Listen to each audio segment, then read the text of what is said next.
Good morning, good afternoon, good evening, good night. सो जाओ।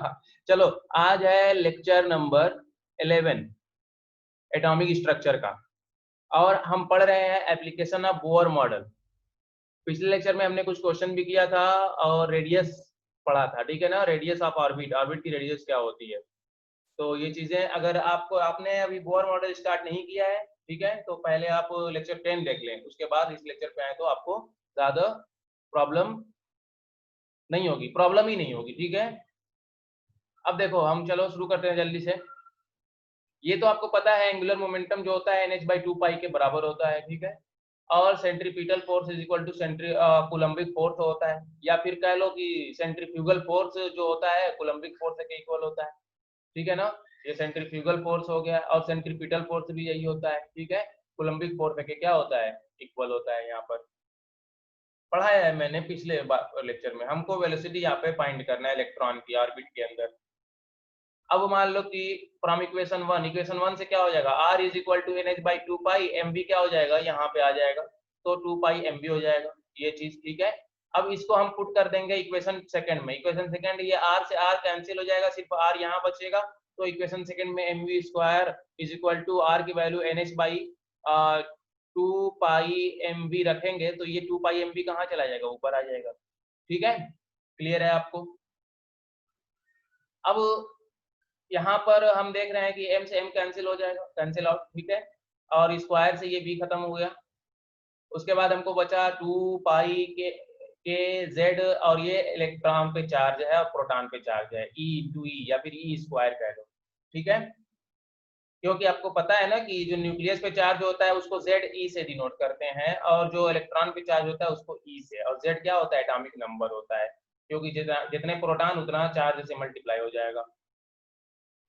अब यहाँ देखो, इसमें हम सभी कांस्टेंट देख रहे हैं पाई के, ठीक है ना, और ई भी है और एच भी है, प्लैंक कांस्टेंट। इन सब की वैल्यू पुट कर देंगे हम, तो हमको वेलोसिटी आ जाएगी ऑर्बिट के अंदर। वेलोसिटी इलेक्ट्रॉन की हो जाएगी 2.188 into 10⁸ upon Z upon N centimetre पर सेकेंड, ठीक है। अब यहाँ से देख रहे हैं, क्योंकि जेड और एन क्या है, वेरिएबल है, ये हमारा एटॉमिक नंबर रहेगा, एटॉमिक नंबर, और n क्या है, number of shell, number of shell, ठीक है। ऑर्बिट, नंबर ऑफ ऑर्बिट, ठीक है। और इसको अगर मीटर में कन्वर्ट करेंगे हम, तो ये 10⁸ से क्या हो जाएगा, 10⁶ से 6 हो जाएगा, ये पता है आपको। अब देखो यहाँ पर सेंटीमीटर से मीटर में कन्वर्ट करोगे तो क्या करोगे, डिवाइड करोगे 100 से, और 100 से डिवाइड होगा तो यहाँ पर 8 से क्या हो जाएगा, माइनस हो जाएगा, और 6 आ जाएगा यहाँ पर। अब देखो, इस वैल्यू को हम मानते हैं V0, ठीक है। तो हो जाएगा V is equal to, velocity क्या हो जाएगी, V0 Z upon N metre पर सेकेंड। ये याद रखो, ये आपका हो गया फॉर्मूला, और V0 की वैल्यू कितनी हो गई, 2.18 इंटू 10⁶ मीटर पर सेकेंड, ठीक है। अब हम बात करते हैं कुछ क्वेश्चन की, जिससे आपको थोड़ा समझ में आए।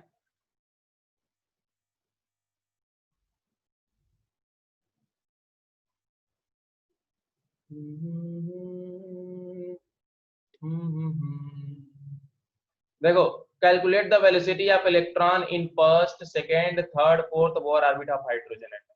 हाइड्रोजन के लिए z की वैल्यू 1 और n की वैल्यू 1 फर्स्ट ऑर्बिट के लिए। सेकेंड ऑर्बिट के लिए देखो, n इज इक्वल टू 1 मतलब क्या हो जाएगा, फर्स्ट सेल, फर्स्ट ऑर्बिट, ठीक है। उसी तरह n is equal to second मतलब क्या हो जाएगा, सेकेंड ऑर्बिट,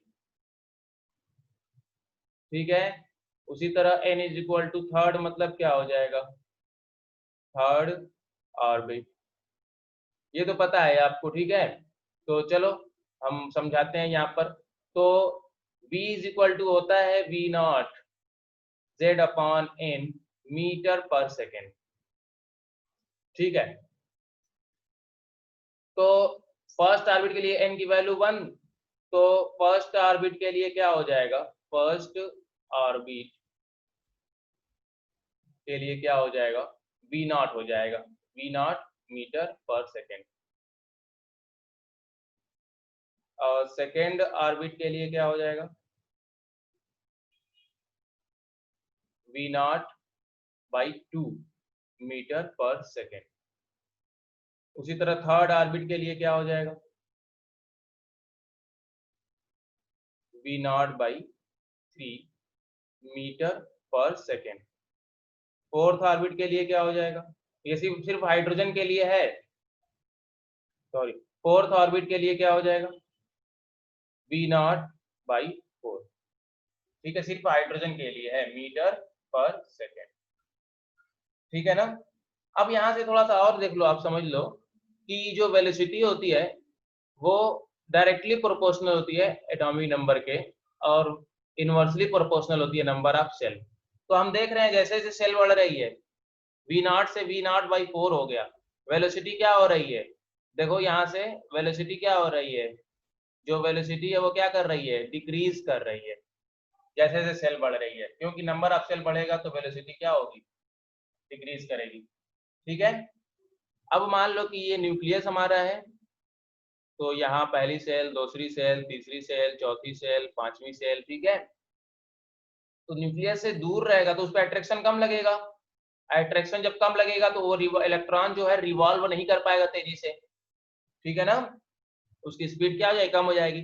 अब इसकी वैल्यू अगर हम बढ़ा दें, इसमें z है ना, इसकी वैल्यू क्या कर दें, हम इंक्रीज कर दें। तो मान लो यहाँ पर कोई इलेक्ट्रॉन है, इसकी वैल्यू इंक्रीज कर देंगे अगर, तो क्या होगा, z की वैल्यू बढ़ने पर अट्रैक्शन ज्यादा हो जाएगा, तो स्पीड क्या हो जाएगी, बढ़ जाएगी। वही है, velocity is directly proportional to z atomic number और inversely proportional to number of shell. ठीक है, तो इतना हमको समझ में आया। चलो अब आगे देखते हैं।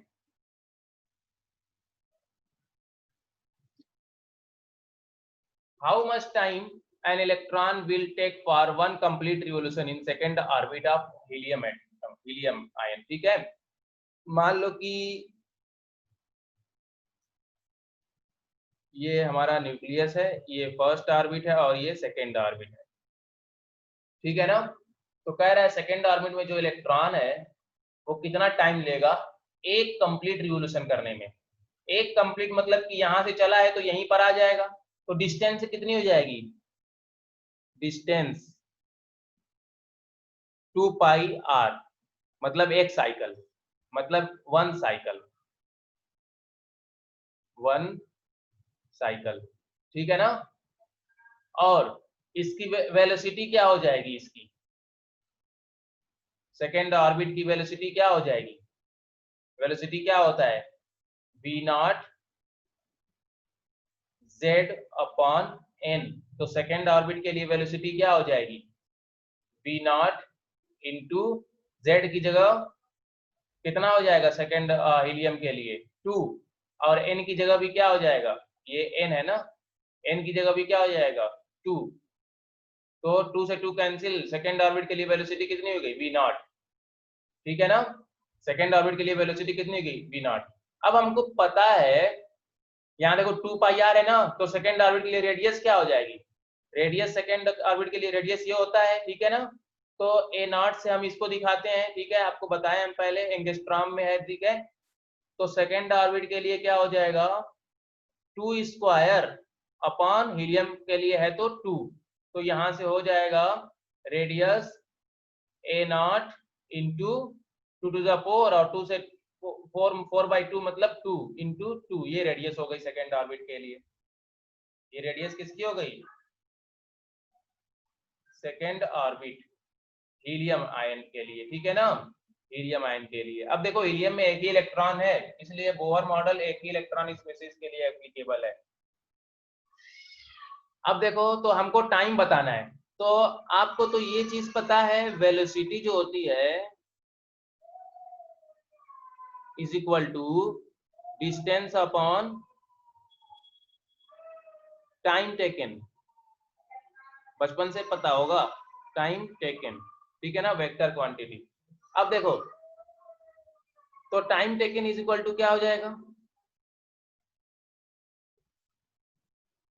डिस्टेंस अपॉन वेलोसिटी, डिस्टेंस कितनी है 2 पाई आर है, वेलोसिटी कितनी है, v नॉट है, ठीक है। अब एक ही साइकिल है ना, इसीलिए इस टाइम टेकन को क्या बोल सकते हैं हम, टाइम पीरियड भी बोल सकते हैं ना, टाइम पीरियड, क्योंकि वन साइकिल कंप्लीट करने में जो टाइम लगता है उसे टाइम पीरियड बोलते हैं। हमने पढ़ाया है जब इलेक्ट्रोमैग्नेटिक रेडिएशन वेव की जो प्रॉपर्टीज पढ़ाया है मैंने, उसमें मैंने बताया टाइम पीरियड, वेवलेंथ, फ्रीक्वेंसी, ठीक है। तो इस एक साइकिल है ना ये 2 पाई आर मतलब एक साइकिल, और एक साइकिल के लिए जो टाइम लगता है उसको टाइम पीरियड भी बोलते हैं। अब यहाँ से देखो तो टाइम पीरियड बस हम आप जान लो, ठीक है ना, क्योंकि अभी नेक्स्ट क्वेश्चन में इसका काम आएगा, ठीक है। तो 2 पाई आर, 2 इंटू पाई की वैल्यू 3.14, आर की वैल्यू कितनी आई है 2 इंटू ए नॉट, ठीक है ना, ये किसमें है, एंगस्ट्रॉम में है, अपॉन वी नॉट की वैल्यू कितनी होती है 2.188 इंटू 10⁶ मीटर पर सेकेंड। अब ये मीटर पर सेकेंड है, ये एंगस्ट्रॉम में है, तो इसको भी मीटर पर सेकेंड में बदल लो, तो ये क्या हो जाएगा, एंगस्ट्रॉम से मीटर पर सेकेंड में बदलेंगे तो मान लो कि यहाँ पर मैं दिखा रहा हूँ आपको अच्छे से कि 2 इंटू 3.14 इंटू पाई की वैल्यू है, ठीक है, 2 इंटू ए नॉट की वैल्यू 0.529, ये एंगस्ट्रॉम में है। अगर मीटर में कन्वर्ट करते हैं तो क्या करते हैं हम, पता है ना, 10⁻⁻10 से मल्टीप्लाई कर देंगे तो ये मीटर में हो गया, अपॉन ये क्या हो जाएगा 2.188 इंटू 10⁶ मीटर पर सेकेंड, ठीक है ना। अब देखो यहां से हमको जो वैल्यू आएगी इसकी वो नियर अबाउट आएगी 3.05047 आएगी, ठीक है ना, 3.05 इंटू 10⁻⁻16, ठीक है ना, सेकेंड में आएगी। देखो मीटर से मीटर कैंसिल हो जाएगा ये, ठीक है ना, जो वैल्यू आएगी हमारे सेकेंड में, तो टाइम कितना लगा 3.05 इंटू 10⁻⁻16 सेकेंड, ठीक है। यहाँ से 6 से ये ऊपर चला जाएगा तो 10⁻⁻16 हो जाएगा। ये सब सॉल्व करने पर हमारा आंसर आएगा 3.05, ठीक है। तो आपको समझ में आ गया ये कैसे क्वेश्चन सॉल्व होगा। अब अगला क्वेश्चन हम करते हैं।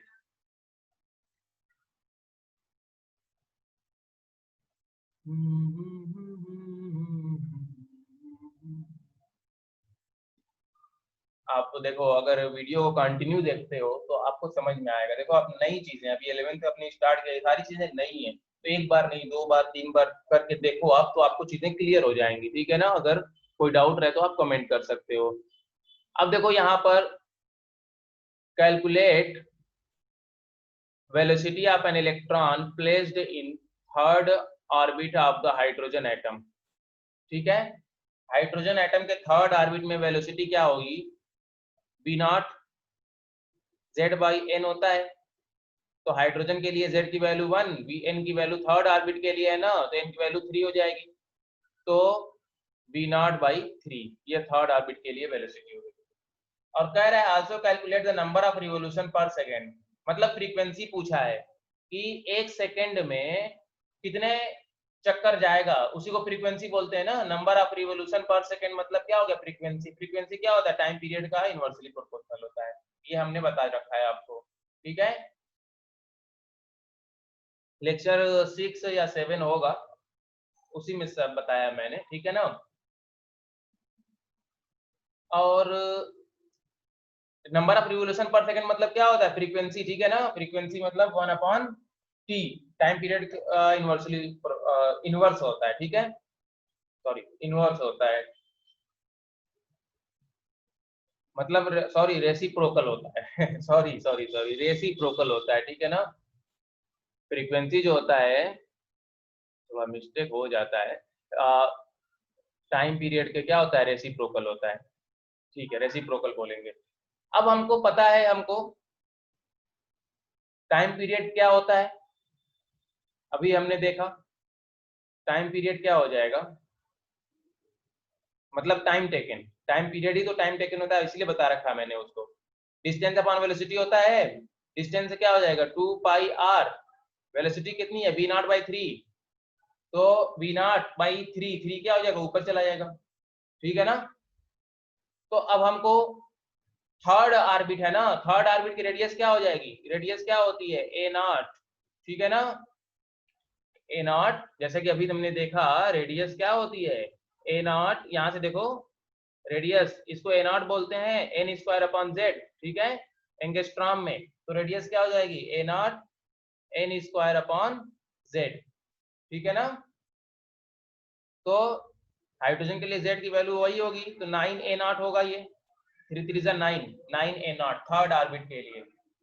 तो यहां से हो जाएगा 2 इंटू पाई की वैल्यू कितनी होती है 3.14 इंटू 9 इंटू a0 की वैल्यू कितनी होती है 0.529, ठीक है ना, 9a0 लिखेंगे ना इंटू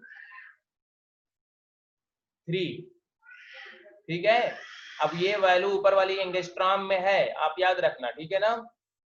और नीचे वेलोसिटी कितनी है v0 की वैल्यू कितनी है 2.18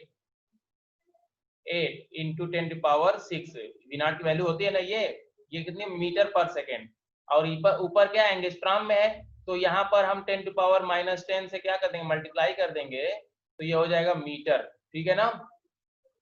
अब यहां से जो टाइम पीरियड हमारा आएगा वो आएगा 4.0995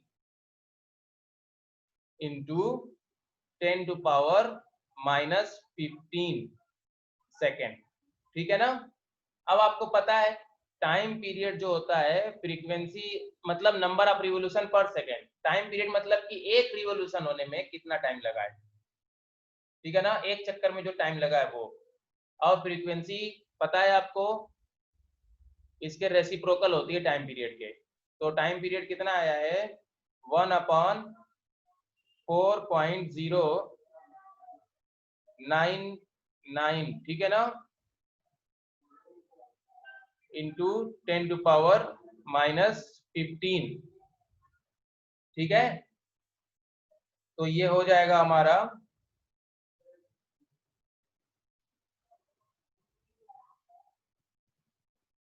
ये 10⁻15 ऊपर चला जाएगा, इसको सॉल्व करने पर आएगा 2.43 इंटू 10⁻14 रिवोल्यूशन पर सेकेंड, इसी को तो फ्रीक्वेंसी बोलते हैं, ठीक है ना। एक सेकेंड में कितना चक्कर लगाएगा, एक सेकेंड में इतना चक्कर लगाएगा वो, ठीक है, जो कि टाइम पीरियड का रेसिप्रोकल होता है।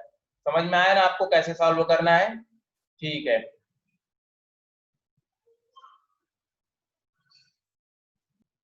तो अब एनर्जी